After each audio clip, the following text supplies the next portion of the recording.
Well, good afternoon if you are in New York City. Good evening if you are in Eisenstadt or San Margareta or Vienna in Austria. Good overnight to people all around the world. Special love to our loved ones in Ukraine. Stay strong. I'm Fred Plotkin. This is Fred Plotkin on Fridays on Adagio, the place where classical music happens.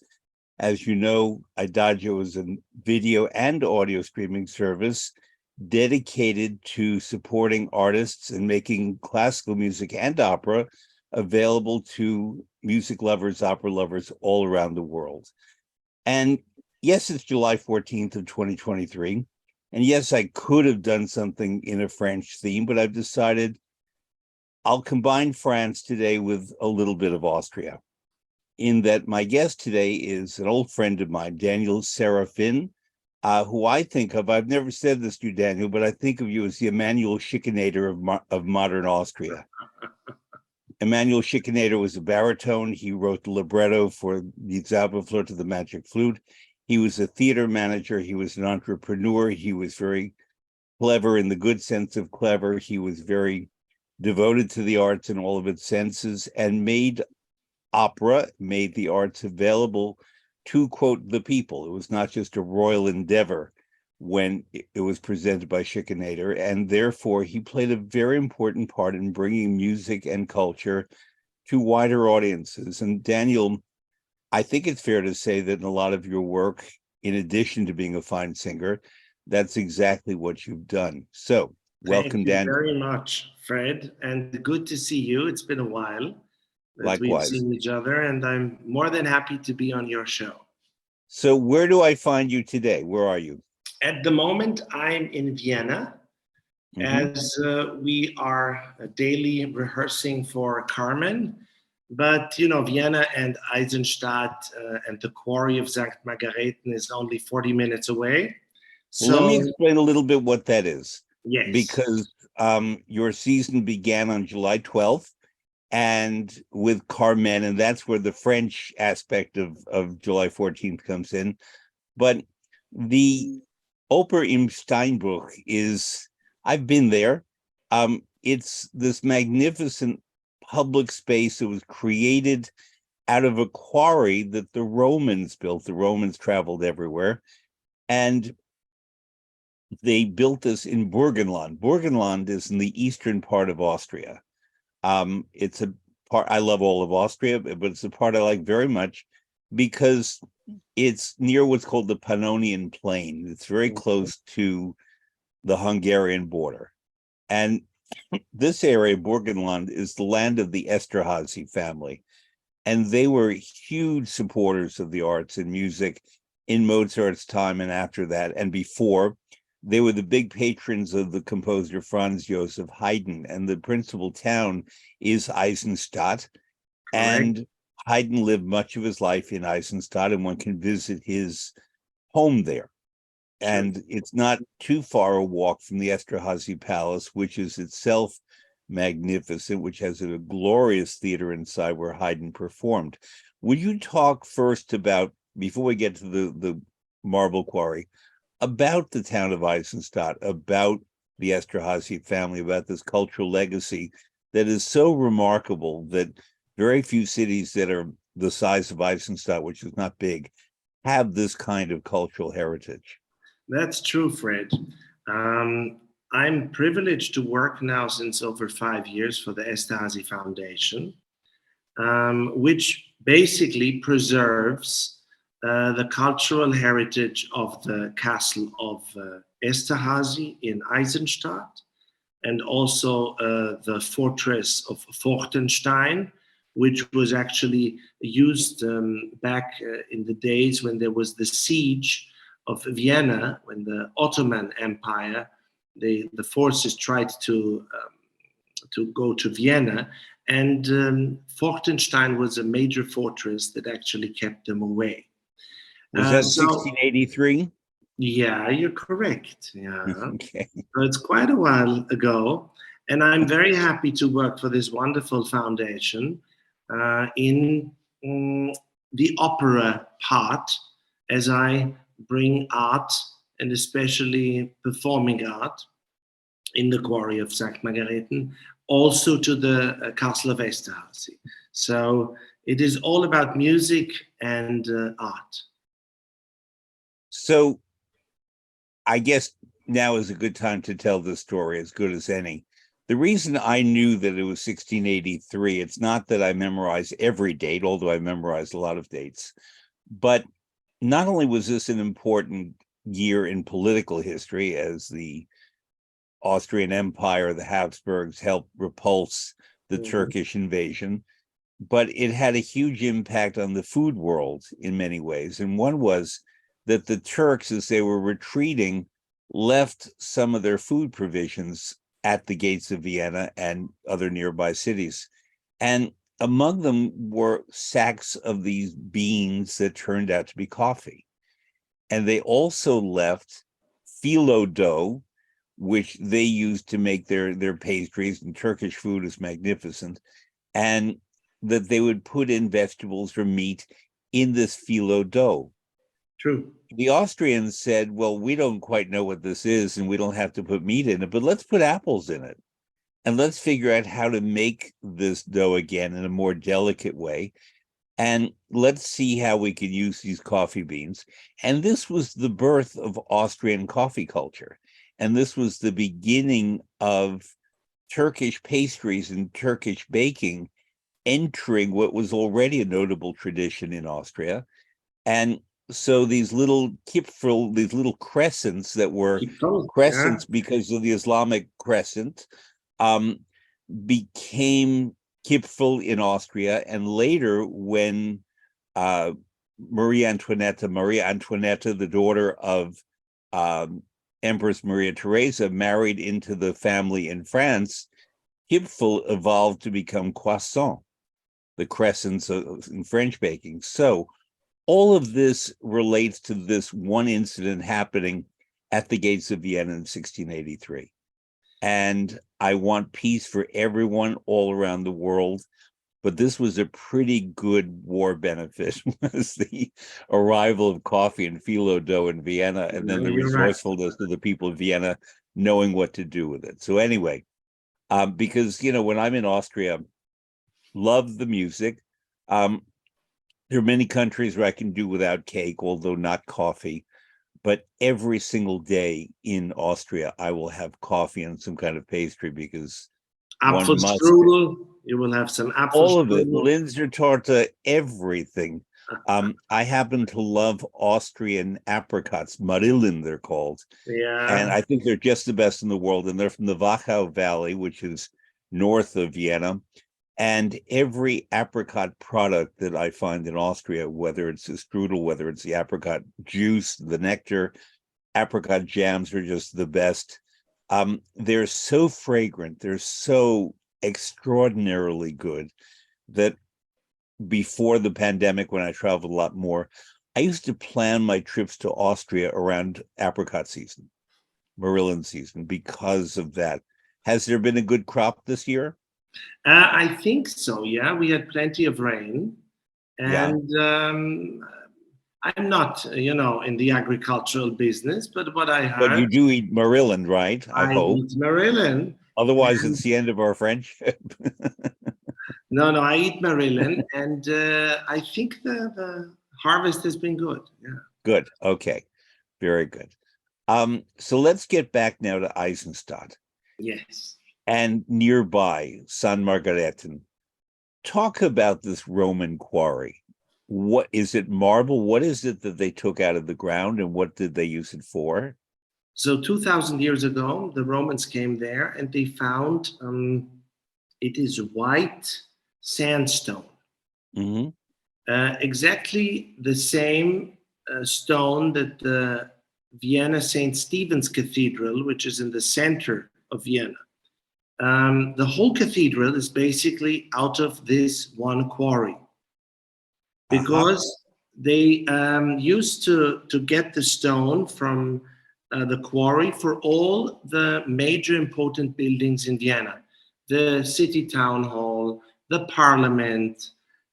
This stone was, it's very fragile, and you always have to It always has to be cleaned because sandstone is terrible in that way. But they used to take all the stone from this quarry and bring it to Vienna. And many hundreds years, actually 60 years ago, in this, there's an isolated part of the quarry where they made an auditorium in this natural space with 5,000 seats and a stage as big as a soccer field. So, I mean, that's like 3-4 times the stage of some opera houses. And this is this incredible, iconic scenery of where I'm allowed to be general manager and bring yearly productions there. So you are still a young man. I met you when you were a very young man. And I think it's wonderful that Austria and the Esterházys recognized your talents when you were just in your 30s and gave you this position. I visited with you and we walked around this quarry. If memory serves, and I could be wrong, you were doing Nabucco. Is that possible? True. Yeah. Yes. Okay. So, and I was very impressed with the acoustics. And I guess acoustics as a science is absolute, but as a sense of taste and preference is very relative. It's not an absolute. My sense of good acoustics could be completely different from yours and from someone else's. But I would say that the way the sound carries there is excellent. It And is. That's just a bit of luck. It is excellent, though we have an orchestra and a choir and everything comes together. So we do basically the model of Bregenz, of the festival in Bregenz, which is also outdoor, as we have the orchestra in a separate orchestra hall and the choir too. Because of a choir of 80, 90 people, it would not be possible to give them all mounted head microphones because the sound quality is never as good if you have hundreds of people on one stage with all open mics. So therefore, we decided quality first, and we put the orchestra and the choir in the separate hall, and all the singers have a microphone.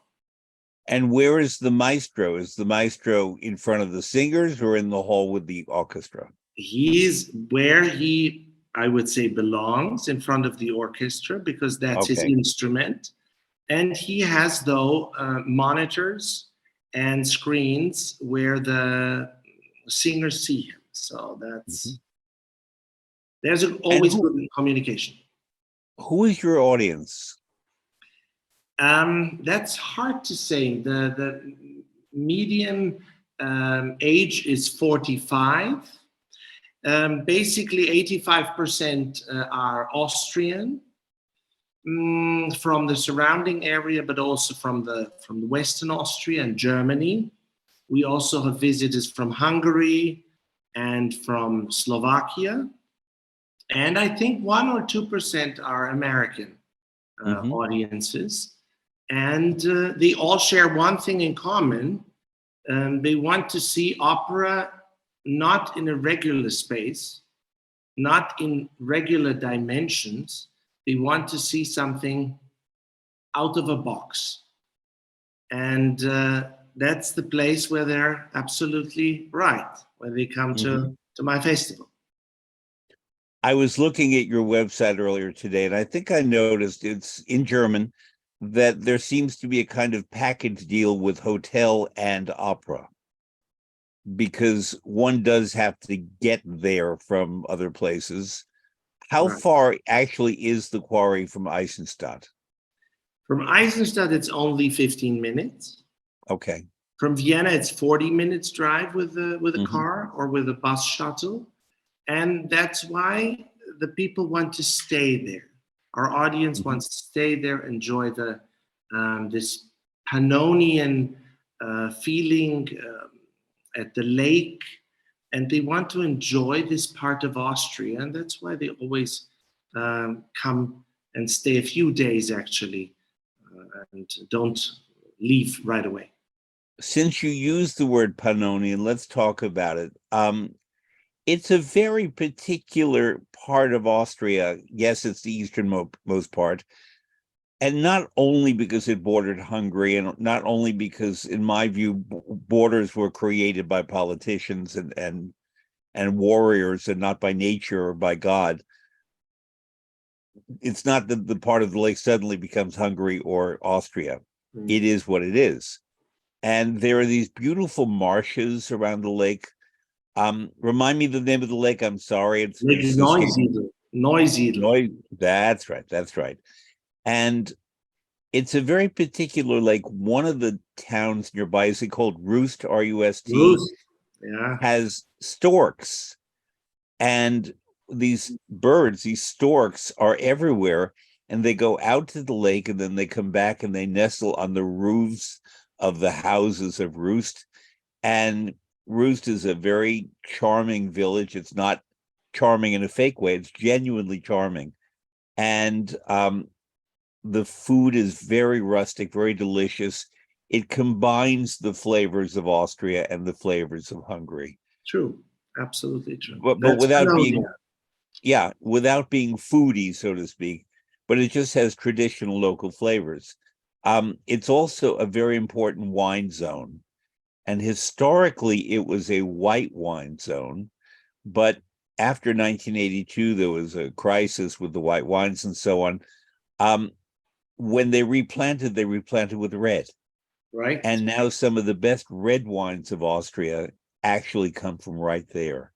So one can have a serious opera, food, and wine experience in that part of Austria that people don't necessarily know. There's lake fish, but there's also game, and there's fowl, in other words, birds and poultry of different kinds.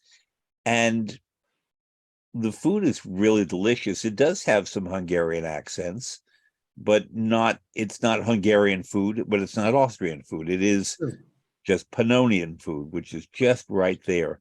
And I think it's remarkable that one, even in the middle of Europe, can have this microcosm that is a thing unto itself, with Eisenstadt really being the capital of that.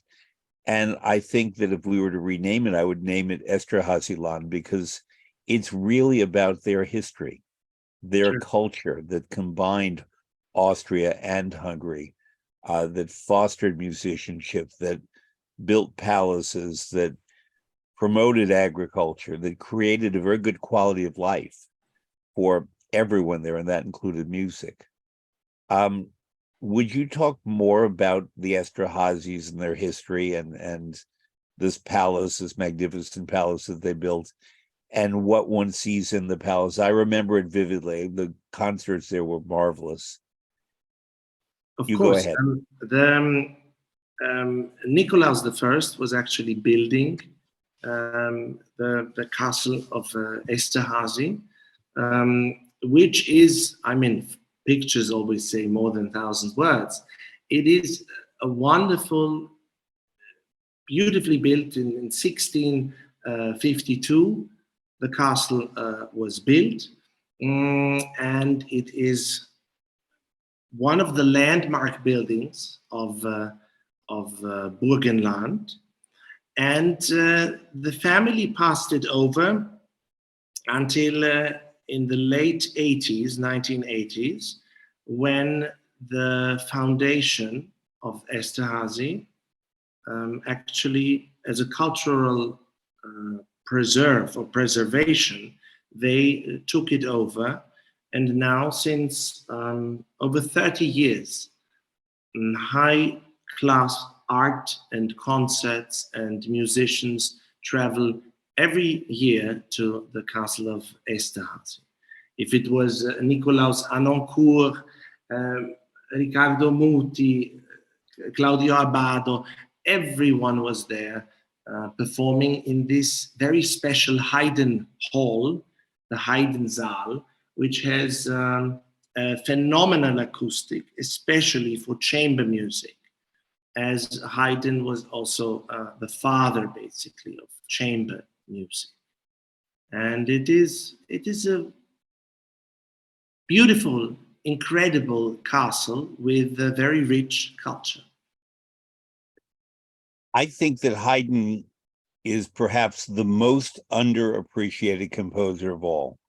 Rossini also in his own way, but he's gaining more attention. But I still think that Haydn sits there after Bach and Handel and before Mozart and during Mozart and Beethoven, and was magnificent, but somehow gets lost in the shuffle. And I think a few reasons are for that. He wrote, and I'm going only on memory, 104 symphonies. He just manufactured music, glorious music. He wrote many, many operas. He was very musically fertile. He had a sense of humor. One of my favorite symphonies of anyone is his 45th symphony. I think in German it's called the Abschied, the Farewell Symphony. Mhm. And he very cleverly, what he did was he had musicians leave the stage. So he had a full orchestra. And then when a musician finished his or her part, they'd pack up their instrument and walk off the stage. And ultimately, it's just a violinist on the stage. And yes, it's humorous, but it's also musically very valuable as music. He is the father of the sonata. He's not the father of the symphony, but he was the first great exponent of the symphony. There was the Mannheim School of Symphonies. He pioneered so many things. I think we know about Haydn that his own marriage was probably not the best, and he had an outside relationship with an opera singer, an Italian, and that they produced a child. And it's interesting that his nickname was Papa Haydn, Papa but Haydn, he yeah. was a very generous colleague. So, for example, he recognized in Mozart's absolute genius. And rather than be a rival of Mozart, he encouraged Mozart and supported him. And we have a whole correspondence we can read between Haydn and Mozart. He similarly extended his hand to a young man who arrived in Vienna in 1892, Beethoven. Beethoven was not particularly interested in what Haydn was offering him, which is a shame. Haydn, very late in his life, had the opportunity to go to London, where he really achieved the acclaim that he deserved. And he wrote some of his late symphonies written in London are glorious work. Long time. And again, memory, March 31st, 1732, I think he was born.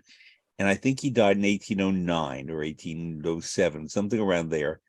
And Could be therefore, true. Could be true. I was never the one for dates and okay, facts, but I but the trust point you, is, and we thank you. could Google He it. lived a long life, is my point. He was And that old, yeah. he went from Habsburg, from Maria Theresa, through all of that era, through all the Esterházys, through Mozart, knowing Beethoven. I don't know if he knew Schubert, but his life overlapped with that of Schubert. Um, Schubert, again, 1797, 1828, I think are the numbers. And therefore, Haydn was there for all of that. He was there for the American Revolution. He was there for the French Revolution. He was there for the beginnings of the European wars at the start of the 19th century. He was affected by a new world history, and he was in the middle of it because his music was acclaimed. And right there with him for almost all the time were the Esterházy family. Mhm. So he had the unique, almost unique opportunity of being valued in his lifetime by patrons. He did not have the struggle financially and otherwise that Mozart, Beethoven, Schubert, just about everybody did. And therefore, I think that's also why he's taken for granted. But rather than just rely on his own good luck, he helped support other musicians and he helped guide and counsel these musicians. We have so much to be grateful for Haydn. In my particular case, I think anyone can name their first piece of music, classical or otherwise, where they say, wow, I like that. And as a very small child, I would dance around as a 3-year-old to the Haydn trumpet concerto. And it was my first favorite piece of music. And it was that music that made me interested in what we call classical music. And Really? so I really, Haydn is always welcome in my household and in my disc player, because he was one of the greats. He just was, and he sometimes is just forgotten between between Bach and Handel on one side, Mozart and Beethoven on the other. In Boston, we have something called the Handel and Haydn Society. And yes, they honor Haydn, but they really pay a lot more attention to Georg Friedrich Handel, another great, magnificent composer. But Haydn is always seeming the second one, the True, afterthought, true. the one that we use if we can't get Mozart or Handel or some of the others. And I think he deserves his own place in the sun. And Fred, since 5 years, we have a festival at the Castle of Esterhazy, which is called the Autumn Festival, Herbstgold. And Julian Rachlin, who I'm sure you know, he's a famous violinist and conductor. He's in charge as artistic director of the festival. And he actually implements Haydn's works together with Beethoven, Schubert, also Brahms. And this festival has really become to an iconic chamber music and solo festival for classical music, with all these beautiful works from Haydn and others. So I want to talk, well, before we talk about you, I want to talk about Carmen and your choice of doing Carmen this year, which just opened. Why Carmen? Carmen, I have a selection of, basically, I have to explain again. It's 5,000 seats. We have 24 performances. We fund ourselves by ticket sales. So this is basically, we have sponsors and partners, but we need audiences. And so I'm actually drawn to 10 to maximum 12 operas that are repeated within 10, 12 years. And Carmen was done the last time, 2012. And so, therefore, I said, I mean, I love Carmen. It's a wonderful music. Georges Bizet, in his last opera, composed something incredible, even though it was not cherished at the opening night and only found success in Vienna at the Vienna State Opera when it was opened in October, but not in his original version Of 1875. 1875, right? Yeah.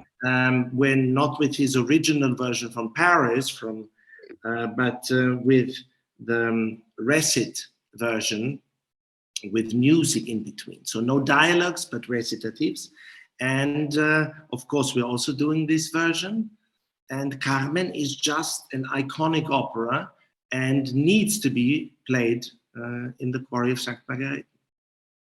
Let's talk. I think you and I are talking about things that you and I know and can speak in shorthand about, but maybe our listeners don't know the details. Georges Bizet had a remarkable melodic gift. He looked at the opera Carmen and the story as being exotic, as it was set in Seville. It's a story of a gypsy, called her Aroma, who lived outside the bounds of society. She was unconventional. I think of her as an anti-hero, not a hero or heroine. And I think of her and Don Giovanni in a category of two.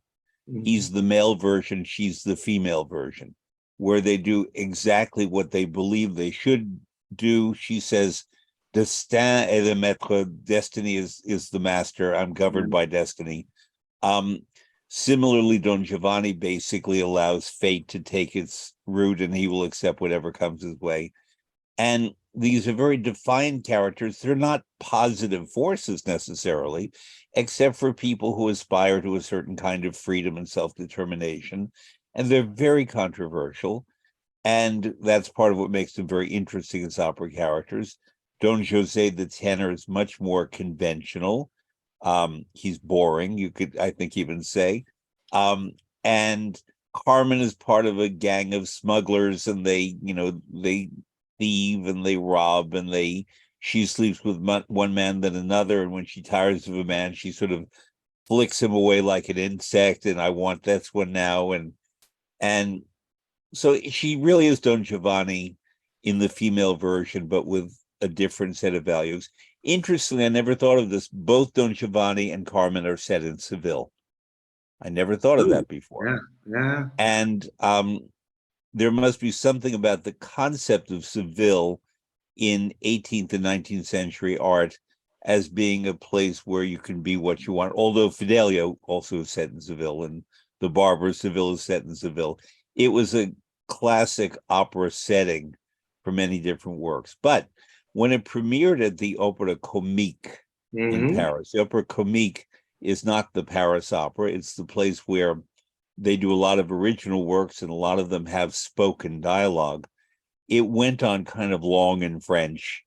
And there is one recording conducted by George Schulte with Tatiana Troyanos as Carmen and Kira Takanawa, and I forget the tenor, I think Domingo. And they do all the dialogue. And while I love those artists and I love George Schulte, it's boring to listen to all of this talking in French. So when the opera was brought to Vienna after the death of Bizet, he died basically when the opera came out, very young. I don't know who decided to musicalize all the spoken dialogue. Do you know that part of the story? Yes, there was, he was called Levy. Levy. He was in Vienna, and he actually worked at the Count Kahof Opera, the former opera house, which was actually not where the opera is now in Vienna, but where the Theater an der Wien is currently. And he, on his travels, went to Paris and said, we have to get this opera. It's called Carmen, and we have to show it. People will love it in Austria. And done. And he actually got, what was the name?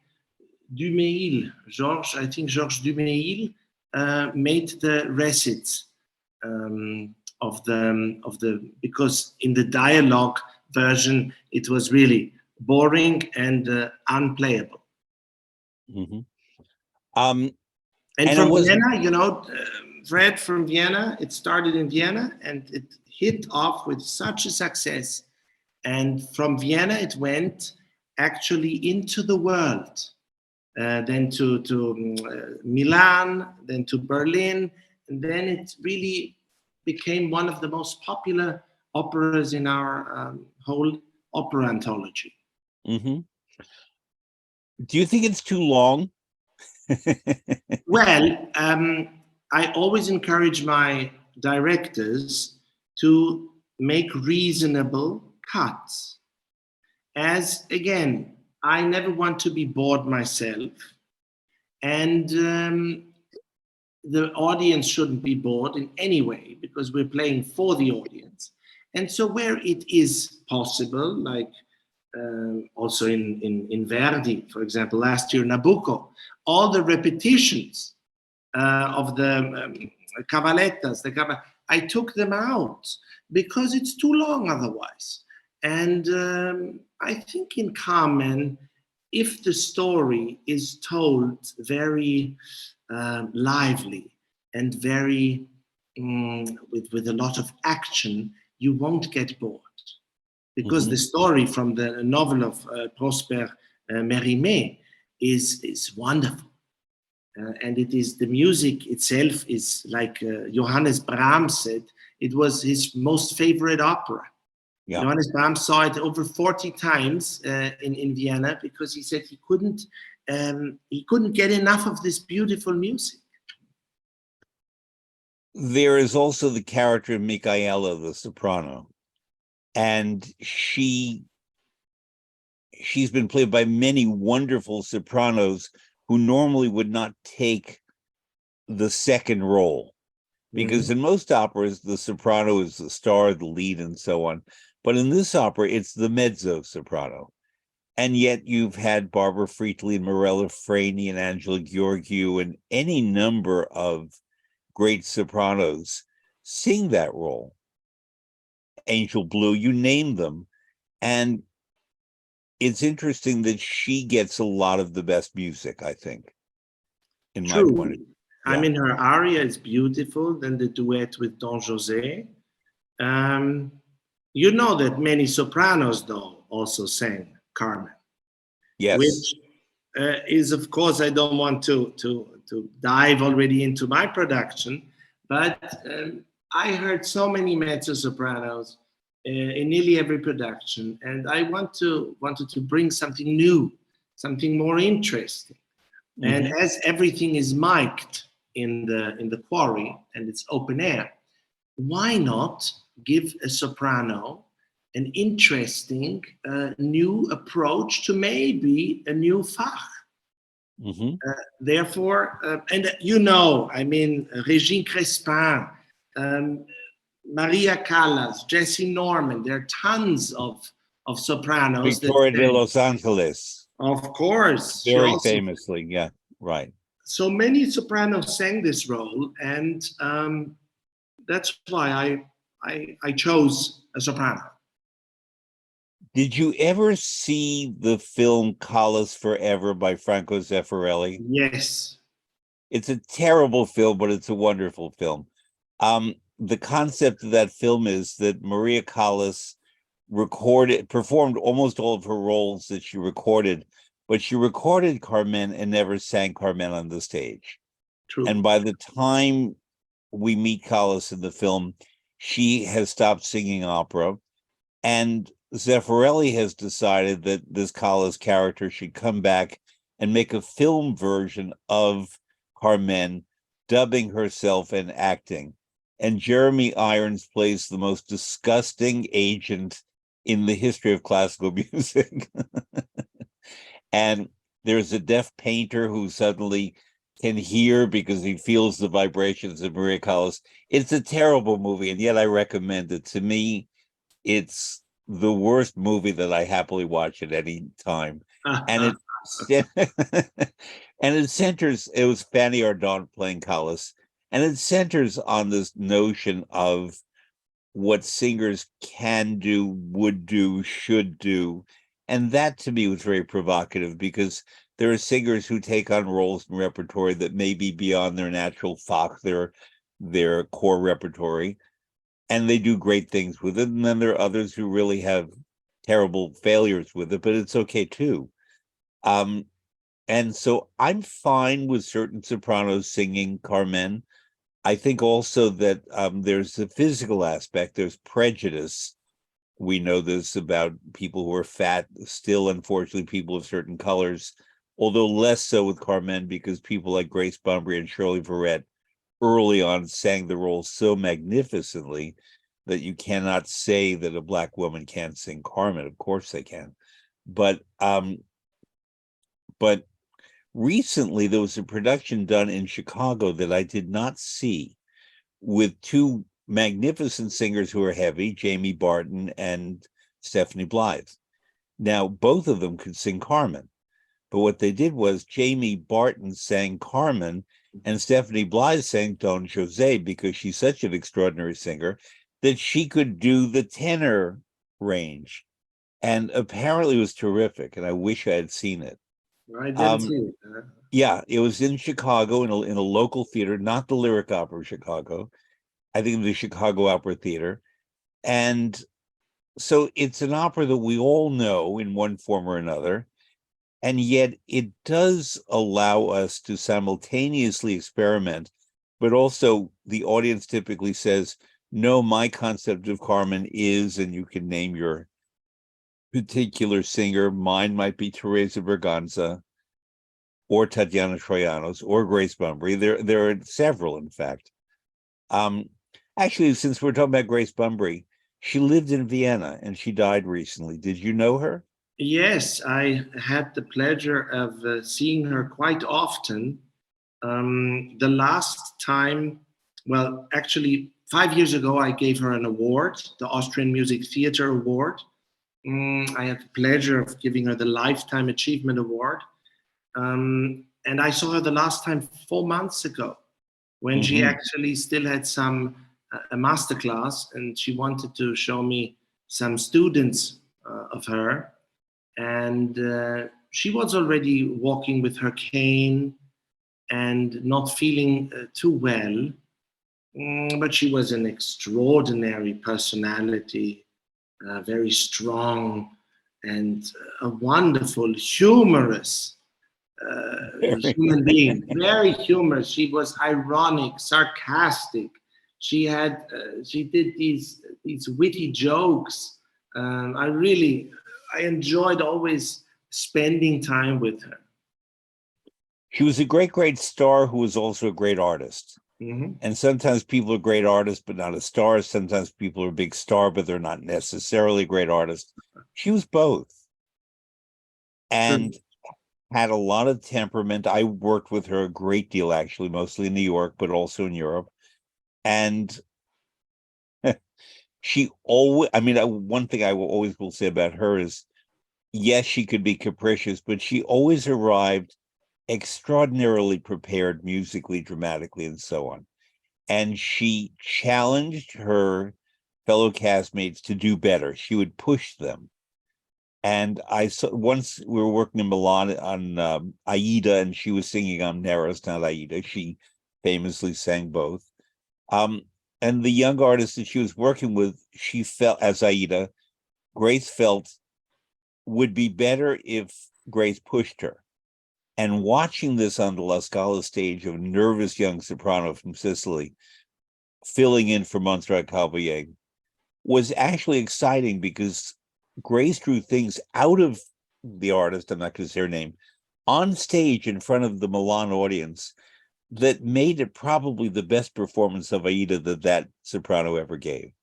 And it was because of the way Bunbury guided her, worked with her, prodded her in front of the audience. And that you have to be supremely prepared to be able to do that, because she was not doing it to be mean. She was doing it to give the audience something special. And that was something Grace Bunbury always did, was she made a point of making it special for the audience, because she understood that they were there not to see her in her gowns and so on, although that too, but they were there to be moved. And I had been to numerous opera performances when I was a very small child, but the first opera performance that really clicked for me, I was 11 years old, and it was Grace Bunbury singing Gluck's Orfeo at the Met. And I understood that the character was not supposed to look back or he would lose Eurydice. And for an 11-year-old who was focused on behavior, that's all I needed. But the acting, the suspense that she created about whether she would look back as she led Eurydice out of Hades, it was a riveting performance. And I would guess, I was not a musicologist at 11, but I would guess that it was a pretty good performance musically as well. So I'm very glad that we were able to pay more tribute to Grace Bunbury, who is one of the greats. Now, you grew up in a completely musical environment. It sounds like a Viennese childhood, but even by the standards of Vienna, where every boy and girl seems to have a musical education, yours was very particular. Would you start by talking about your family and specifically your father, Harold? Yes. My dad actually was an operetta legend, not an opera singer, but he was famous for his portrayal of Count Danilo in The Merry Widow and Eisenstein in Fledermaus, and all of these productions.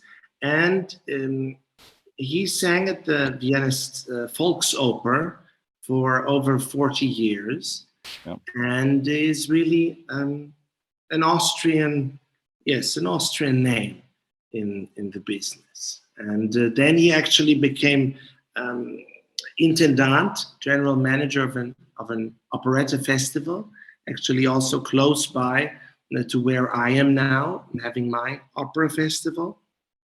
And he was very successful. So I I'm very thankful that he always showed me how success works. And I learned so many things from him in terms of what to do and what not to do. And yes, my dad is 92 now, and Mhm. also proud now. He says, I'm proud of you, my son. And yeah, I'm proud of him too. That's a very interesting sentence you said, how success works. I've never heard anyone say that. And I would love to know what that means. How does success work? He told me all of his failures. I saw the things that work and the successes, I saw them. But he told me all the possible dangers that he suffered or he had. And he didn't necessarily say, don't do this just because I did it 15 or 20 years ago. Doesn't mean anything that you can't do this now and have a huge success.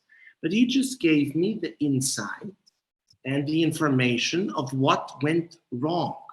And I think that's a kind of a better guide to a possible success than if you only hear a success story and try to copy it and fail miserably. Mm-hmm. Did he encourage or discourage you and your sister, about whom we're going to talk in a moment, from going into the family business, so to speak? Or did he basically say, you do what you want to do in your life? He always said, do whatever you want. And if you want to be a singer, then you have to be 110% a singer. You have to do sacrifices, you have to do this and that. And so he actually always pushed. He never pushed us. He said, do whatever you do, but you have to love it. Because otherwise, if you don't love it, we will all see it. Mm-hmm. That's wonderful advice. Yeah. Your sister Martina, Serafin, is, I think we can say the word is dramatic soprano. I hate to categorize, but I've seen her do Tosca, Sieglinde, Turandot, many other roles. Growing up in a family where both of you were singers, you a baritone, she a soprano, and being very much immersed in the business as Austrians, I think it's important to say, because you wouldn't find that in the same way in Paris or London or Milan or New York. Not that's different or better, but it's a unique thing to grow up in the hothouse of musical Vienna, where everybody, even the taxi drivers, have an opinion and will talk to you about. I've been in many taxis and they say to me, what are you going to see tonight? Well, I'm going to the Folks Opera and I'm seeing La Traviata, or I'm seeing South Pacific at the Folks Opera. And they said, well, you should have seen it with Ferruccio Furlanetto, because that was a great performance. They all know everything. Even if they didn't see it, they have an opinion. Yeah. And it's fascinating for that. But when you grow up in that environment, does it discourage you or encourage you from wanting to take the leap when everyone talks all the time about music? And it's like Hollywood is movies, Vienna is music. I wasn't looking left. I wasn't looking right. I was looking at my path and not at what the taxi driver tried to give me an advice. Now I was like, focused. And after my vocal thing, my sister made a huge career and sings in all the major opera houses worldwide. I decided 7 years ago to quit singing and to actually do something much more of importance to me, to get young talent and talented singers and artists together and guide them on their way and make wonderful opera productions and catch many people. And we have over 100,000 visitors, so this is always it always shows me that we're doing something right. Now, you also are, I think your title is president. You tell me what your title is, of the Viennese Opera Ball of New York. Yeah, it is artistic director Artistic yeah, director. of the Viennese Opera Ball New York, which is the oldest opera ball outside of Austria. Mm-hmm. And it's a wonderful dinner dance event which happens annually in New York in May, and it is a beautiful get together of Austria and America, and we celebrate these cultural bridges, and yeah, it's a charity event, Mm-hmm. but this is only one thing of And the. how did you become involved in that? When I was in New York, when I studied in New York, At I, Juilliard? yeah, Yeah, and also with Bill Schumann at AVA, in and Philadelphia. Yep. I got stuck in New York, and the Austrian Chamber of Commerce asked me, Mr. Serafin, don't you want to do something for the Austrian culture, for the cultural heritage of waltzes and balls? And I said, yes, this sounds interesting. And then it was 2016 when I got involved. And since then, we even survived the pandemic. Everything is going smooth. So, it's interesting what you're saying, and I hadn't really thought about it in this way, but I grew up a little in Brooklyn, but mostly Manhattan on the West Side near Lincoln Center, in the neighborhood where a lot of musicians and opera singers live and actors and so forth. It's called the Upper West Side, and very specifically 72nd Street West. And 72nd Street West, when I was a boy, was basically the Viennese street of New York. East 86th Street was more the German, the Berlin, the Hamburg, the Frankfurt Street, and that neighborhood. But West 72nd was Vienna. And there were coffee houses. There were Viennese emigres and people who left Vienna after 1938 and came to New York. And I grew up surrounded by all these Viennese people who lived as cultural exiles and lived very intensely their connection to and their complicated relationship with Austria. And nonetheless, that neighborhood, you could easily get a Wiener Schnitzel, you could easily get Austrian food on West 72nd Street. And many people I knew from Austria in New York were in the arts. Some were in commerce, some were in banking, but many of them came to New York and brought with them their artistic interests. So that you had, for example, people when I was a child who knew Alban Berg and could talk to me about Alban Berg, which was kind of remarkable. One of my neighbors was the opera singer Evelyn Lear, who Mhm. was one of the first Lulus at the Met and was very steeped in Alban Berg, in part because of the neighborhood that we lived in, of the West Side near where Juilliard is and so forth. And the point I'm making is that the roots of our connections go very far back. The Vienna Philharmonic was created in 1842. The New York Philharmonic was created in 1842. Our two cities, yes, New York regards itself with Paris, with London, in some ways now with Tokyo, with Beijing, but there's been a very particular relationship, New York-Vienna. I would argue that the Viennese sense of humor and the New York sense of humor are very close in ways that the German sense of humor certainly is not. Maybe Berlin That's a true. little bit, That's but true. Woody Allen movies could be made in Vienna. the, Absolutely third, true. the Yeah, third man could have been made in New York. true. It's a very strong affinity. We are the two cities, along with Buenos Aires, the third, that have the highest usage of psychoanalysts and therapists and so on, whatever that means. Um, we are two cities that I wouldn't say there's a rivalry, but we fed one another. So, for example, Gustav Mahler, when he left Vienna, for anti-Semitism, for all kinds of reasons, for being tired of the Vienna State Opera. He came to New York and conducted at the Met and conducted the New York Philharmonic at Carnegie Hall. And so we at the archive of the New York Philharmonic have Mahler's scores in his hand with his notes on them, that Leonard Bernstein then went and looked at Mahler's notes and added his own notes. And then Bernstein came to Vienna to conduct a lot of Mahler using the scores that came from New York.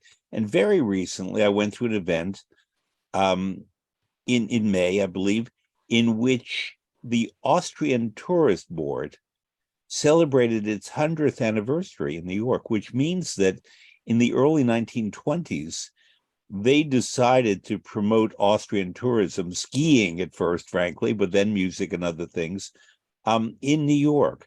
So these roots, this relationship is very, very deep. And I think that's why you and I, although we've not spent a lot of time together, we kind of understand one another because of this grounding in Vienna, New York. What do you think about this concept? I love the idea that there are many bridges, as you said, from Mahler to also of the music of Johann Strauss, which is also, of course, this waltzing. And when you think of composers like George Gershwin, who also said the Strauss, the waltzes by Strauss, the Humpapa. I love this whole Vienna affinity and the bridge to New York. So one thing I think is the difference between Vienna and New York. I don't think we do operetta nearly as well as you all do, because we don't understand the humor. I mean, given that normally we do understand the humor, somehow the humor is lighter in Vienna. It's a little more romantic, nostalgic. There's all of that in that New Yorkers don't experience. But for an Austrian, and I'm adding Lehar to this combination because Lehar really captured that spirit a lot. I think that when we do operetta, it's too heavy. It's kind of boring. It's kind of like that production of Carmen in Paris that you have to get through the lines, but nobody knows how to say them. Whereas in Vienna, it's very funny. In Vienna, I think also it's a language barrier. If you translate these funny jokes into English, they're not funny anymore. That's with every language. With every joke that you translate, it's already lame when you start translating. That's why some things should be, or like Zarzuela. Zarzuela should stay in Spain and in the Spanish-speaking world, as operetta is also for a special clientele that sometimes is only understood by these groups. But many German-speaking, which is to say Austrian and German composers, came here about 100 years ago and produced wonderful Broadway musicals. I know.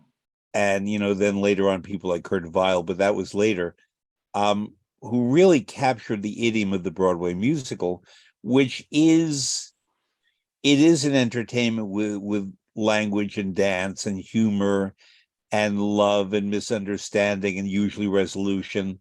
Although recent Broadway musicals have had operatic pretensions and become very heavily dramatic. But I think that the Broadway musical plays better in Vienna than the Viennese operetta plays in New York. That's for sure.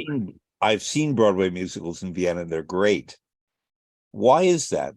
What is it about the Broadway musical that translates in a way that the Viennese operetta may not? It's hard to say. I mean, take Frederick Loewe. Frederick Loewe composed My Fair Lady. And Frederick Loewe, we say Lerner and Lowe. What? Lerner and Lowe. No. We call him Lowe, Frederick Lowe. Yeah, Frederick My Fair Lady and Camelot. Yeah. Yeah, and Frederick Loewe came from Vienna. He went to America in the 30s. So actually, if it would have been composed in Vienna, it would have been for sure an operetta. So My Fair Lady would not be a musical. So it's hard to say what the thing is, but I think all operettas are basically in German, and maybe it's the language barrier, because all musicals, at least most of the musicals I know, are in English, and the translation into German, even with subtitles, is pretty easy. A translation, on the other hand, into English from German tends to be tricky. Comparison, if you see an opera, you can see it all over the world. You see it in the original language and read the translation in your own mother tongue. And this is something that, yeah, is again much easier to access. So, what did I leave out? Anything else you want to add about Eisenstadt, about yourself, about your family? Always about the quarry. That anyone who's still in July and August, who would visit Austria, it's an amazing cast. I have Joyce El Khoury. She's a soprano. She sang at the Canadian Opera, and she's Canadian Lebanese. She will be starring as Carmen. I have a wonderful cast of Matthew White, who actually was at AVA as well. He will be starring as Don Jose. He was in Santa Fe Opera. So I have many American, I have 18 different nationalities. I also have, and this is very important to me, I also have artists from Russia and from Ukraine. And in the Carmen production, everybody is getting along. There are no problems whatsoever. And for me, it's important to have the artist, and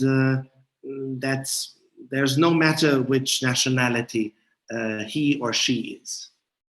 Here's another question I wanted to ask you as a retired baritone. The aria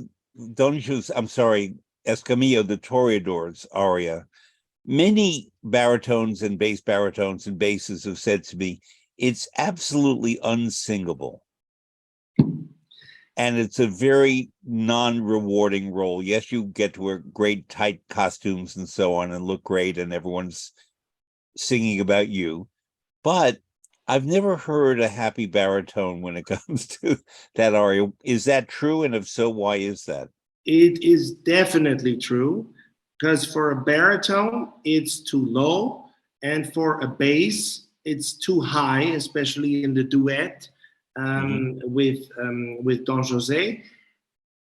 That's why mostly it is a bass baritone that is singing it, and not to call it a Zwischenfach between these two repertoires. Voice categories. Yep. Yeah, but it is a tricky role. But he always, with these, basically, he doesn't have many appearances as Camillo, but the ones he has are always, it's the showcase.